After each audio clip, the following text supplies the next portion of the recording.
భువనగిరిలోని సాంఘిక సంక్షేమ హాస్టళ్లను మంగళవారం ఎమ్మెల్సీ కల్వకుంట్ల కవిత సందర్శించారు.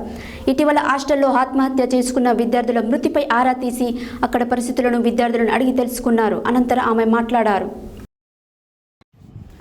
భువనగిరిలోని సాంఘిక సంక్షేమ హాస్టల్ను మంగళవారం ఎమ్మెల్సీ కల్వకుంట్ల కవిత సందర్శించారు. ఇటీవల హాస్టల్లో ఆత్మహత్య చేసుకున్న విద్యార్థుల మృతిపై ఆరా తీసి అక్కడ పరిస్థితులను విద్యార్థులను అడిగి తెలుసుకున్నారు.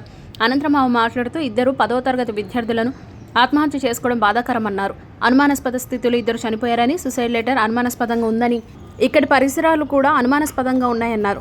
నిజాలు నిగ్గు తేల్చాలని ఔటర్స్ హాస్టల్లోకి వచ్చారని అంటున్నారని, అనుమానాలు ఉన్నాయని అంటున్నారు. పోలీసులు వెంటనే దర్యాప్తు పూర్తి చేసి దోషులను శిక్షించాలన్నారు. తల్లిదండ్రులు తమ పిల్లల్ని జాగ్రత్తగా కాపాడుకోవాలని సూచించారు.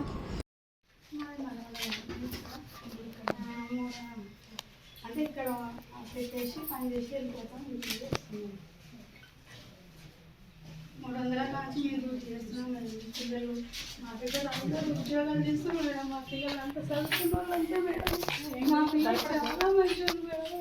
సూసైడ్ నోట్ కూడా మేడం కొంచెం అనుమానాస్పదంగా ఉంది అందరం కూడా. ఎందుకంటే అందులో మేడం వాడేం కనుక్కున్నందుకు మేడం ఏమంటారు, ప్రతి ఒక్కరు సూసైడ్ చేసుకునే ముందు తల్లిదండ్రులు నన్ను క్షమించండి వస్తాం మీరు బాగా చెప్పిరట. ఇక వాళ్ళని ఇంటున్నామో అని వాళ్ళు అనుకుంటారట. అన్న రూమ్లో తెచ్చుకొస్తారా? అందరూ తింటారు కానీ వాళ్ళు తర్వాత తింటామని అనుకున్నారు. కొంచెం అలా మీరే ఈ రూమ్ అంతా మీద చూస్తారు.